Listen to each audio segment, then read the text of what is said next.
আসসালামু আলাইকুম সবাইকে। এই যে আমার পাশে ছোট্ট একটা জিনিস দেখছেন, এটার নাম হলো search and rescue radar transponder.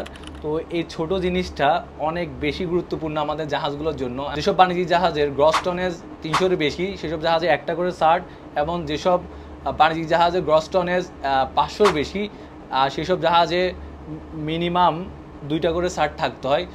কেনই বা কার্গো শিপগুলোতে সার্ট থাকাটা বাধ্যতামূলক, কেনই বা এই জিনিসটা অনেক বেশি ইম্পর্টেন্ট, কীভাবে বা এটি ইমার্জেন্সি সিচুয়েশনে আমাদের জীবন রক্ষা করতে পারে, সেসব বিষয় নিয়ে আলোচনা করবো আজকের ভিডিওতে।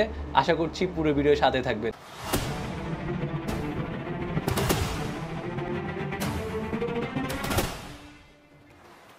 যেহেতু আমাদের জাহাজের গ্রস টনেজ 500 টনের বেশি, তাই আমাদের জাহাজে 2টা সার্ট আছে। একটা হলো ব্রিজ রুমে, আর একটা হলো যে আমাদের লাইফ বোটে। তো আমি আপনাদেরকে একটু পরে ব্রিজ রুম থেকে আমাদের সার্টটা দেখাবো, আর এই সার্টটা হলো আমাদের লাইফ বোর্ডে আছে। আমি এখন আমাদের লাইফ বোর্ডে আছি। যদিও আগের ভিডিওতে আমি আপনাদেরকে আমাদের লাইফ বোর্ড দেখিয়েছি বা লাইফ বোর্ড কী কাজে ব্যবহার করা হয় সেটা দেখিয়েছি। তো এই জন্য এই ভিডিওতে আমি লাইফ বোর্ড নিয়ে আলোচনা করছি না। আপনারা যারা সেই ভিডিওটি মিস করেছেন চাইলে ভিডিওটি দেখে নিতে পারেন। সার্টের পূর্ণরূপ হলো search and rescue radar transponder. এটা একটা সার্চ অ্যান্ড রেস্কিউ ডিভাইস। আমরা যখন ইমার্জেন্সি সিচুয়েশনে আমাদের জাহাজকে অ্যাবন্ডন করে আমরা এই লাইফ বোর্ডে অবস্থান করব, তখন আসলে যারা আমাদেরকে উদ্ধার করতে আসবে তাদের আমাদের লোকেশনটা আসলে ডিটেক্ট করার প্রয়োজন হয়।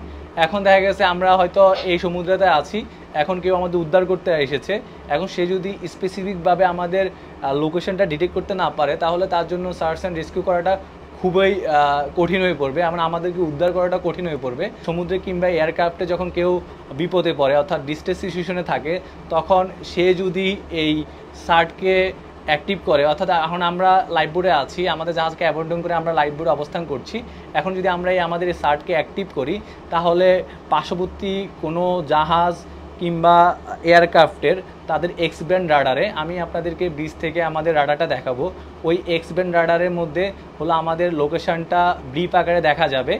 আমি আপনাদেরকে এই জিনিসটা একটু প্র্যাকটিক্যালি দেখাবো, যদিও আমরা অ্যাকচুয়ালি অ্যাক্টিভেট করব না, জাস্ট টেস্ট করার জন্য একটা অপশান আছে। অপশানটা চালু করলে রাডারে এই ব্লিপ বা সিগন্যালটা আসে।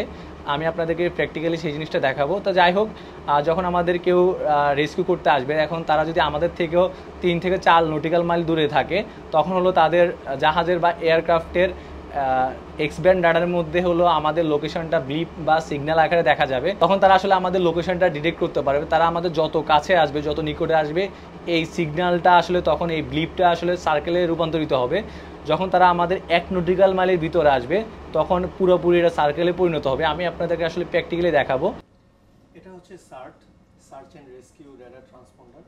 তো এটা এখন মান্থলি মেইনটেনেন্স চেকটা করব, এটা এখন টেস্ট করব এবং দেখব এটা সব কিছু ঠিক আছে কিনা। এটা রাডারে এটা শো করবে যদি সব কিছু ঠিক থাকে। আচ্ছা, নর্মালি এই এক্স ব্যান্ড রাডারে দেখা যায় এটা সার্টের সিগন্যালটা। তো স্যার এখানে অ্যাক্টিভ করবে, আর আমরা দেখবো যে এক্স ব্যান্ড রাডারে দেখা যাচ্ছে কিনা। এই যে অলরেডি আমাদের এক্স ব্যান্ড রাডারে ব্লিপ চলে এসেছে। যেহেতু আমাদের সার্টের পজিশন স্টারবোর্ড সাইড ব্রিজ উইংসে, অর্থাৎ 1 নটিক্যাল মাইলের ভিতরে, ওই জন্য এটা সার্কেলে পরিণত হচ্ছে। সর্বশেষ সার্কেলটাই হলো আসলে সার্টের পজিশন। এই যে এখানে দাঁড়িয়ে হলো সার্টে অ্যাক্টিভেট করছে। এই সার্ট টেস্ট করার জন্য আসলে একটা টেস্ট বাটন থাকে, আমরা নর্মালি এই টেস্ট বাটন দিয়ে সার্ট টেস্ট করে থাকি। জন্য আসলে কোনো জাহাজ যখন বিপদে পড়ে, কোনো জাহাজ যখন অ্যাবন্ডন করা হয়, তখন ইপার্ব অ্যাক্টিভেট করার পরেই যে অবস্থানে আসলে তারা সারভাইভ করে, যেখানে আসলে আশ্রয় নেয়, সেখান থেকে আসলে এই সার্টটা অ্যাক্টিভেট করা হয়। তখন আসলে সার্চ অ্যান্ড রেস্কিউ টিম খুব সহজেই তাদের লোকেশন বের করতে পারে এবং তাদেরকে রেস্কিউ করতে পারে। এই জন্যই বলেছি আসলে এই ছোট ডিভাইসটি, সার্টটি ইমার্জেন্সি সিচুয়েশনে আমাদের লোকেশন আমাদের রেস্কিউ টিমের কাছে পৌঁছে দিয়ে আমাদেরকে বড় বিপদ থেকে উদ্ধার করতে পারে। এই জন্য এর ফাংশনটা এতটাই সহজ না, আমি চেষ্টা করেছি খুব সহজে আপনাদেরকে বোঝানোর জন্য। আশা করছি আপনারা খুব সহজেই বুঝতে পেরেছেন। তো আজকের ভিডিওটি আসলে এই পর্যন্ত। আপনারা যারা এই প্রথম আমাকে দেখছেন তাদের উদ্দেশ্যে বলছি, আমি সবসময় জাহাজ এবং সমুদ্র নিয়ে এই টাইপের ভিডিওগুলো করে থাকি। ভিডিওগুলো যদি আপনাদের ভালো লাগে তাহলে সেলুর স্যারের পেজটি ফলো দিয়ে রাখতে পারেন। তাছাড়া সবগুলো সামাজিক যোগাযোগ মাধ্যমে সেলুর স্যার আমাকে পেয়ে যাবেন।